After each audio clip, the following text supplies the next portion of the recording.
welcome back to my channel. Today we're going to do a little bit of a different video. So if you're new here, I'm Katie, I'm a crime and thriller girlie. I bring you book recommendations, reviews are in the shorts, and I just generally bring you bookish content. However, today it is bookish related, but I want to talk to you about reading tracker apps. So I have been testing 3 and we're going to talk about them basically, so yeah, let's get into it. Firstly, I just want to say thank you so much for being here. If you are watching this video and you haven't already, click that subscribe button. I am on a mission to reach 1k. I am going to say that in every single video until you are sick of me saying it. But I am on that mission. I am here to bring different videos this year, not just book related as such, but just talking about the bookish world in general. And yeah, we're going to have a bit of a chatty one today. I'm going to talk to you about 3 different apps. I'm going to talk to you about Goodreads, Storygraph and Fable. They are the 3 I am currently using. What I think I want to talk about today is trying to figure out which apps might be best for you. Now, I'm not going to tell you that. I'm just going to tell you from my personal opinion the pros and cons of each of these apps, what I find works for me, what I find doesn't. And then if you find that that's the kind of app you're looking for, maybe I can help you find the tracking app for you. I probably will never give up, particularly 2 of them. Maybe the 3rd I will drop, I don't know. But I certainly am a sucker for certain things, but yeah. Anyway, I'm chatting on too much. Let's leave the intro there and let's talk about the different tracking apps that I use, the pros and cons, and yeah, hopefully I can offer you a bit of info. So, the first app I want to talk to you about is Goodreads. Now, I think it's pretty safe to say this is the one that everybody uses. It is a massive platform. I have so many of you guys on there, and it probably is the one I have used the most.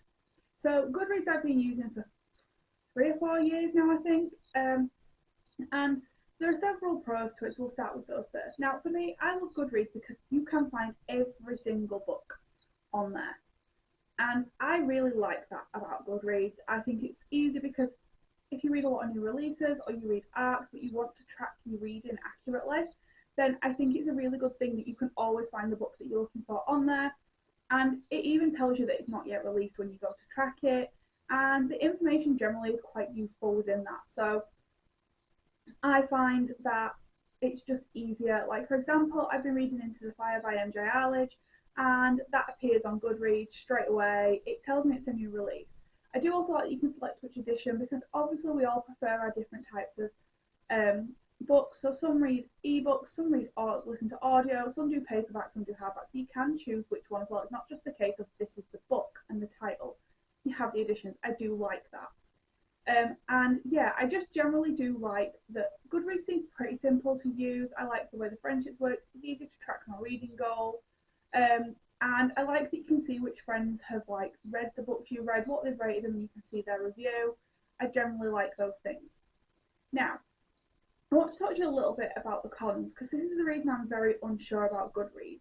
I feel like they have not made any changes recently in the past few years. Like I've just said to you, I've been on that app now for like 3 to 4 years, and I don't actually think that I've seen a change apart from maybe the logo. So, for example, I want to talk to you about rating a book. Now, I realised that I just did the block solid purely based on Goodreads. I think I did this on that. I purely based my rating on a 1 to 5 star system. However, if I DNF a book, I can't say it, I just remove it from my books. However, I find that irritating if I've read 50%, because I do tend to put a rating on a book, but I like to be able to say I've DNF'd it because at least I've read it, or sort of. And secondly, I have changed how I rate books now, so I still rate them on the 1 to 5 system, but I do it in decimal point ratings as well. However, Goodreads don't accommodate that.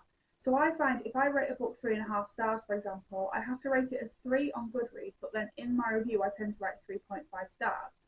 But I kind of feel like this doesn't bring an accurate representation onto the book itself. Like, I feel like because you get an average rating, but obviously you do look at that when you're picking a book. I mean, I try and avoid doing that because, like, recently I've looked at a very hyped book and I've actually not enjoyed it. So I'd rather go into a book blind based on people's recommendations of people who have similar kind of like views on books to me, rather than looking at what Goodreads generally thinks of it. And the other thing is, obviously, I feel like the average rating would be a little bit higher if, for example, I rated it 3.75. That being said, if I do rate it 3.75, I give it 4 on Goodreads. But the 3.5, I drop it to a 3, and I think that's kind of a big thing for me. And that is probably the one big con for me in terms of Goodreads. The other thing is it doesn't really have any other features. So you'll see me talk about this with the other two apps I'm going to talk to you about. But there's no like setup to make it more community. Yes, you can have community groups. I'm not saying you can't have that. But I love to do things like buddy reads and book clubs, and there's not like an easy way to set that up. And I feel like that's something that's lacking from Goodreads, especially now that there are things, especially when they first started out, like, things have changed. We've got BookTok, Bookstagram, BookTube, and I feel like we all kind of meet on there. Like, I buddy read with a lot of people on TikTok, and I would really love it if there was something available on Goodreads. And yeah, I just think for me that is a massive reason why I'm struggling with Goodreads. And if it wasn't for the community I've got over there and all the people that I follow and that follow me, I probably would have left the app by now. I think I'm just a sucker for, I don't like change, which is why I'm not leaving it, and I'll probably still stick with it despite me sitting here and criticising it. I think out of the three, it's not probably my favourite of them, but it's still a quick, easy app. I think a lot of people use Goodreads. But yeah, they're my pros and cons. Let me know about Goodreads, your opinions, and if you use it, if you don't use it. But yeah, we'll talk about the next app now.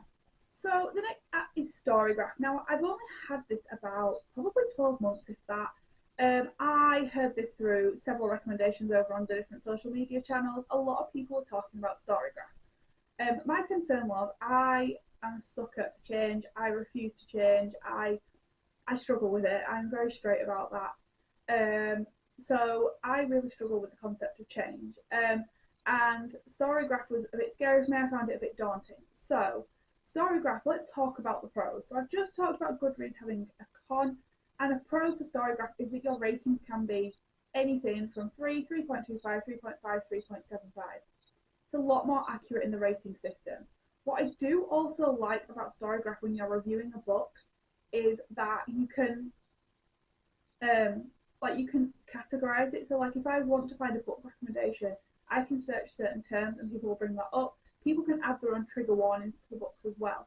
So like say I reviewed a book, I did this a while ago, A Gift for Dying by Angie Eilish, for example, had a massive trigger warning for baby loss, which is a massive trigger for me at the moment, and it was not anywhere in the trigger list. I don't often read trigger lists in thrillers. I have started doing since this, I must say. But I did go back and check it before I obviously critiqued that in my review, and the trigger warning wasn't there. And so on Storygraph, I'm able to add that in to pre-warn people who would pick that book up in the future. I really enjoy that element of Storygraph. I think it's a really easy thing to do. It's quick and easy, but you also have the option not to do that. So if you're just like me that likes to just copy and paste a review that's posted on Instagram in about 3 or 4 days' time, then that is definitely the place. I do really enjoy that. I think it's a really nice way to review. I do also enjoy that when you log things, so I've just started doing this year. So before audiobooks, I was converting my listening time into pages. So if I had the book, that was easy. But for example, I'm listening to the Let Them Theory at the moment, and obviously I don't own the book for that. I've just picked it up on audio because I was looking for some sort of mental health book and to sort of look at non-fiction this year. And I have no idea how to equate that into percentages, etc. And I'm listening to it on Audible, which is a pain. However, on Storygraph, when you log your audiobook, you literally click, you write how many hours and how many minutes you're into it. So then I can track on percentage how much I've listened to rather than pages. Again, you've got all the different editions. You can actually add books yourself on Storygraph. So this is kind of a pro and a con I'm going to talk about now, which in fact I will leave till last because it kind of correlates me into the cons, but I'll come back to it. I'm very confusing when I talk. The other pro for me is that you can set up buddy reads on Storygraph. Now, I have found this an amazing feature over the past few months.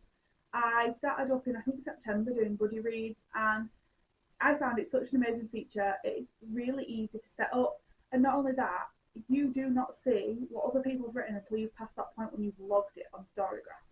So, for example, I am 40% through a book. I have something that's a massive spoiler. I'm going to make something up. The serial killer is the daughter, right? I have written, oh my god, it's the daughter, I can't believe it. But someone is only 25% into the book. They're not going to see that until they log on Storygraph that they're at 40%. And for me, that is a massive pro. Because I struggle to find things, especially when I've seen people do TikTok live, and there is no shade to anyone that does it this way. But I will go into somebody's live looking for reading sprints, and then they'll go, oh, we're going to talk spoilers of this book now, and I haven't read it. I'm not going to read it alive. And I just find Storygraph is such a good way to keep it spoiler free. There's no accidentally dropping spoilers because you can't physically see them. You see everybody's review at the end. It's an open discussion. You can have it open for as long as you want.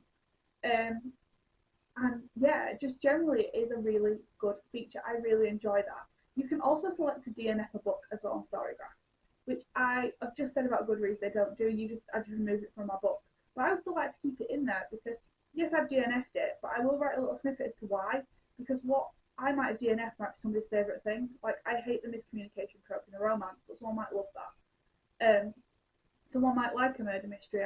I don't hate them. That's a strong word. But they're not my favourite thing.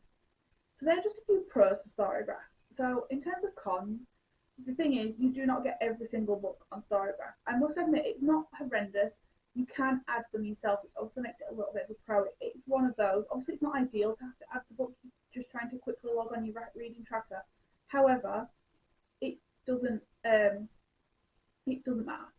Like I can't get my words out, guys. Obviously you can add them, which is great. I think you can scan the code on the back of the book. Don't hold me to that. But obviously there are less books than Goodreads. I think Goodreads has everything because it's connected to Amazon. Storygraph doesn't, but Storygraph is generally a better run app. I also forgot to mention Pro. I don't think there are actually many cons to me in terms of Storygraph. I really enjoy using Storygraph. I think it's easy to use. You can use it on desktop. You can use it on, your phone, your iPad. It's transferable. And I do want to mention the stats. So I am recently new to Storygraph, which is why it looks like I just purely read physical books all the time. So what I have started doing is actually making sure it's on the correct edition. Because I was a sucker for just when I'm reading this book, yes, and clicking the first edition. But for example, the Let Them theory, obviously, when I do my stats on my wrap-ups over here every month, I want to be able to put them up there and be accurate, saying I've listened to X number of audiobooks, I've read X number of physical and X number of Kindle.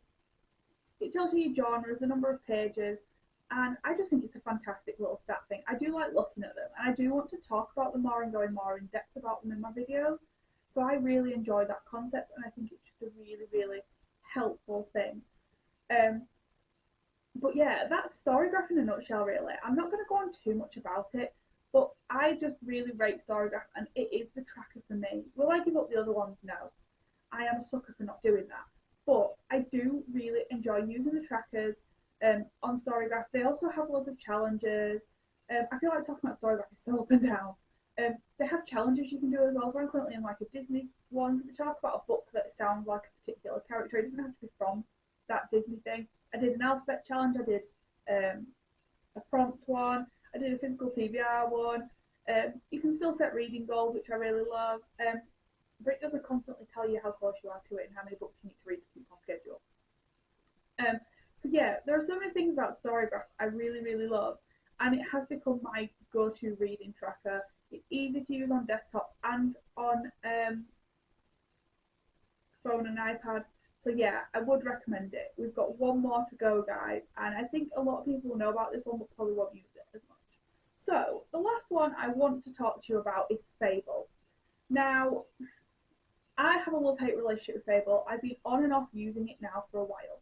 So I originally joined Fable because we created a book club over on TikTok called the Bad Book Club, and Fable is the best place to set up book clubs. So that's probably the first pro I can talk to you about.